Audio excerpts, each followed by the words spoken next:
नमस्कार, जय हिंद, सलाम और सभी का ख्याल रखिएगा आप लोग, ऐसा मैं उम्मीद करता हूँ। इस कोविड के दौर में वीडियो है जेएनयू की तरफ से, क्योंकि लास्ट वीडियो के लास्ट के मिनटों में आपको बताया था कि जेएनयू की तरफ से आया है एक और नोटिफिकेशन एडमिशन अलर्ट कोर्स की श्रृंखला में पीएचडी को लेकर। जी हाँ, पीएचडी को लेकर यदि आपने जेएनयू में पीएचडी के लिए अप्लाई नहीं किया है तो कर दीजिएगा। कुछ डिपार्टमेंट में डेट को बढ़ा दिया गया है और ये नोटिफिकेशन एक दूसरे सब्जेक्ट के पीएचडी को लेकर है, ठीक है। क्या है, और एक स्कॉलरशिप भी आई है इसी पीएचडी के इंक्लूडिंग, उसकी भी बात करेंगे। आपने नाम सुना होगा गैट का, general general aptitude test for engineering का, ठीक है। मैं गैट चला गया, इकोनॉमिक्स और वर्ल्ड बैंक में चला गया। जो गैट फेलोशिप होती है, जबकि एक नेट होता है, सेट होता है, गैट होता है, ठीक है ना, तो होती है जनरल एप्टीट्यूड टेस्ट इंजीनियरिंग के लिए।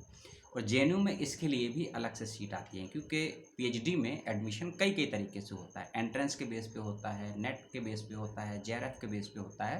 तो उसी कैटेगरी में से एक ये स्कॉलरशिप होती है गेट फेलोशिप, ठीक। तो यदि जिन बच्चों का गेट क्वालिफाई है वो तो अप्लाई कर देंगे, कोई दिक्कत नहीं है, ठीक है। और साथ ही साथ जिनका नहीं है तो उसके लिए जेएनयू ने एक प्रोग्राम निकाला है, पीएचडी प्रोग्राम गेट फेलोशिप, ठीक। यदि आप उसको अप्लाई करते हैं और आपका सिलेक्शन हो जाता है तो आपका एडमिशन कुछ कोर्सेज में जेएनयू में इसके थ्रू हो जाएगा। इसके बात का ध्यान रखिए, ठीक है। 5 अगस्त को, जी हाँ, 5 अगस्त को सर्कुलर आया था, जेएनयू की वेबसाइट पर मौजूद है।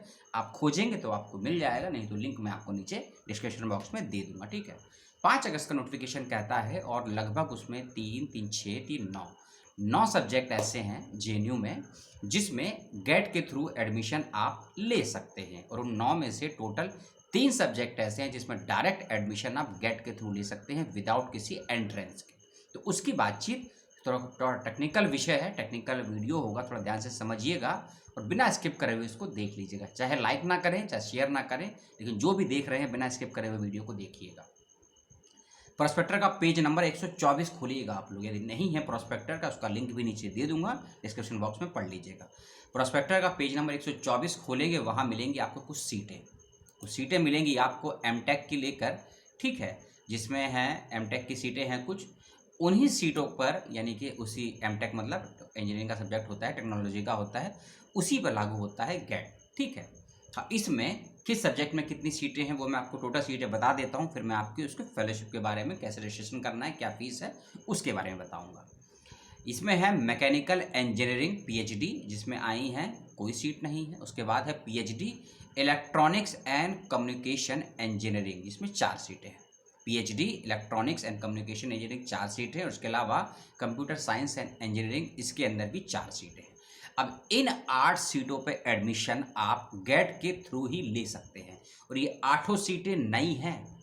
नई यानी कि न्यू सीटें हैं, यानी कि यदि आपका selection PhD program GATE fellowship में होता है, जो जेएनयू ने सर्कुलर जारी किया है 2 दिन पहले, उसके थ्रू होता है, तो आपका सिलेक्शन इन 8 सीटों पर हो सकता है, ठीक। इसके अलावा जेएनयू में कुछ इंजीनियरिंग के सब्जेक्ट ऐसे भी हैं, जैसे कि कंप्यूटर साइंस एंड इंजीनियरिंग, ठीक है, जो मैंने आपको बताया ना, ये 8 सीटें, ये 8 सीटों पर एडमिशन डायरेक्ट होगा गेट के थ्रू। लेकिन 12 सीटें ऐसी हैं इन्हीं 3 फील्ड की, मैकेनिकल इंजीनियरिंग में 2 सीटें, उसके बाद इलेक्ट्रॉनिक्स एंड कम्युनिकेशन इंजीनियरिंग में 4 सीटें, कंप्यूटर साइंस एंड इंजीनियरिंग में 6 सीटें। इन 12 सीटों पर एडमिशन होगा अंडर जेआरएफ कैटेगरी में। थोड़ा फिर से समझिए, 30 सेकंड लेता हूँ। 8 सीटों पे admission engineering, computer science and engineering, electronic communication and engineering, in 8 सीटों पे सिलेक्शन होगा गेट के थ्रू। और जो 12 सीटें हैं computer science and engineering, electronics and communication engineering और मैकेनिकल इंजीनियरिंग, इन 12 सीटों पे एडमिशन होगा जेआरएफ के थ्रू। जेआरएफ यदि है, कोई दिक्कत नहीं है, आपने अप्लाई किया होगा। और हाँ, जेआरएफ के थ्रू यदि आप जेएनयू में अप्लाई करना चाहते हैं तो 28 अगस्त 2021 लास्ट डेट है, 24 घंटे से भी कम का समय है आपके पास, तो अप्लाई कर दीजिएगा, ठीक है। पुनः टॉपिक पर आते हैं। तो जेएनयू में जेआरएफ कैटेगरी में होगा 12 सीटों पे एडमिशन, और गेट कैटेगरी में होगा 8 सीटों पे एडमिशन। इस बात को कहीं ध्यान से सुन लीजिए, लिख लीजिए, समझ लीजिए। इसके अलावा आपका यदि जेआरएफ भी नहीं है, गेट भी नहीं है, आपका यदि जेआरएफ भी नहीं है, गेट भी नहीं है, तो भी आप जेएनयू में 20 सीटों के लिए अप्लाई कर सकते हैं 31 अगस्त तक। कब तक?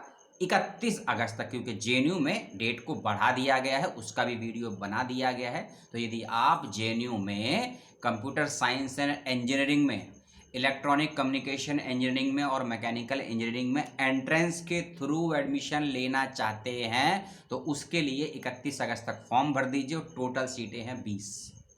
अब देखिए 3 तरीके से सीटों को बांटा गया है इन 3 सब्जेक्ट में, खासकर इंजीनियरिंग, स्कूल ऑफ इंजीनियरिंग के तीनों सब्जेक्ट हैं ये। तो जिसमें गेट के थ्रू एडमिशन होगा उसमें 8 सीटें हैं, जेआरएफ के थ्रू एडमिशन होगा उसमें 12 सीटें हैं, एंट्रेंस के थ्रू जिसमें एडमिशन होगा उसमें 20 सीटें हैं। ठीक, ये मैंने आपको सीटों क्राइटेरिया बता। आप जिस भी कैटेगरी में आते हैं फॉर्म को भर दीजिएगा। सभी कैटेगरी में फॉर्म को भरने की डेट अभी बाकी है। Without NET, with JRF, without GATE और विथ गेट की सभी की डेट अलग अलग है, सबकी सीटें अलग अलग है। ठीक है, अब मैं आपको ये सर्कुलर तो मैं नहीं बताऊंगा। और हाँ, गेट यदि आपका ऑलरेडी है, गेट यदि आप ऑलरेडी पास कर चुके हैं तो कम से कम कितने परसेंटेज पे पास होना चाहिए उसको भी समझ लीजिए आप लोग। 75%, कम से कम 75% से यदि आप गेट क्वालिफाई कर चुके हैं पहले तो ही अप्लाई कीजिएगा। नहीं, अगर आप 75 का 74.99 है तो आप गेट कैटेगरी से एडमिशन नहीं ले पाएंगे जेएनयू में। स्कूल ऑफ इंजीनियरिंग के अंदर इन 3 सब्जेक्ट में ध्यान रखिएगा। और यदि आप सीजीपीए के थ्रू मार्क्स लेकर आए हैं एमएससी में तो आपका 7.0 होना चाहिए। इस बात को भी ध्यान से सुन लीजिए, समझ लीजिए। इसके अलावा जो भी ऐसे बच्चे हैं, एससी हैं, एसटी हैं और वुमेन कैंडिडेट हैं, एससी एसटी वुमेन कैंडिडेट और पीडब्ल्यूडी, उनको 5% की छूट दी गई है नंबर ऑफ परसेंटेज में। इस बात का ध्यान रखिएगा। और साथ ही साथ में जो जनरल कैटेगरी के हैं, ओबीसी कैटेगरी के हैं, ओबीसी में नॉन क्रीमी लेयर के हैं, वह सभी 30 साल तक अप्लाई कर सकते हैं अपनी एज के। और जो एससी एसटी पीडब्ल्यूडी वुमेन है वह सब 35 वर्ष तक। ठीक, ये मैंने आपको बता दिया। अब फॉर्म की बात कर लेते हैं, फॉर्म की फीस की बात कर लेते हैं। फॉर्म कैसे भरना है उसका लिंक डिस्क्रिप्शन बॉक्स में दे दिया गया है, जाइएगा उसको भर दीजिएगा। फीस को सुनिए, यदि आप जनरल और ईडब्ल्यूएस कैटेगरी से फॉर्म को भर रहे हैं तो 530 रुपये देने होंगे। एससी एसटी ओबीसी पीडब्ल्यूडी को, एससी एसटी ओबीसी पीडब्ल्यूडी को 310 रुपये। बीपीएल कैटेगरी में यदि आप हैं तो 110 रुपये। और यदि आप फॉरेन स्टूडेंट हैं, यानी कि फॉरेन मतलब विदेशी छात्र हैं और आप गेट के थ्रू पीएचडी करना चाहते हैं तो आपको अप्लाई करना होगा फेलोशिप के लिए 2567 रुपये आपको देने होंगे। पेमेंट कैसे भी कर सकते हैं, ऑनलाइन फॉर्म है, ऑनलाइन फीस है, बाकी चीज़ें वेबसाइट पर मौजूद है, उसको आप देख लीजिएगा। जो कि मैंने बताया था ना पहले ही, टेक्निकल वीडियो है तो टेक्निकल इश्यूज़ हैं लेकिन इन 3 सब्जेक्ट में। और हाँ, डिटेल में सीटें प्रोस्पेक्टर में ध्यान से भैया पढ़ लीजिएगा, देख लीजिएगा, कन्फ्यूज़न हो तो पूछ लीजिएगा, क्योंकि एक छोटा सा कन्फ्यूज़न, छोटी सी गलती आपका समय और साल दोनों कर सकता है बर्बाद। इस बात का ध्यान रखिएगा। वैसे ही देश बर्बादी की कगार पर है। ज़्यादा नहीं बोलेंगे, ज़्यादा बोलेंगे आप कम समझिएगा, कम समझेंगे ज़्यादा बोलिएगा, उसको आप छोड़ दीजिएगा। आप अपना एप्लीकेशन फॉर्म भरिए गेट के through, without GATE, JRF without JRF, NET without NET, और गेट फेलोशिप के लिए अप्लाई कर दीजिए यदि आप इंजीनियरिंग में एडमिशन लेना चाहते हैं। यही था सर्कुलर इस वीडियो में जो मैंने आपको बताया, डिस्कस किया। सभी के लिंक डिस्क्रिप्शन बॉक्स में नीचे हैं। पूर्व के कुछ वीडियो के लिंक भी आपको डिस्क्रिप्शन में मिल जाएंगे जो आपको संबंधित है, पीएचडी से संबंधित अन्य विश्वविद्यालयों के भी हैं, जेएनयू के भी हैं। आपने अपना समय दिया उसके लिए तहे दिल से आपका धन्यवाद, शुक्रिया। जय हिंद, जय भारत, टेक केयर, सलाम।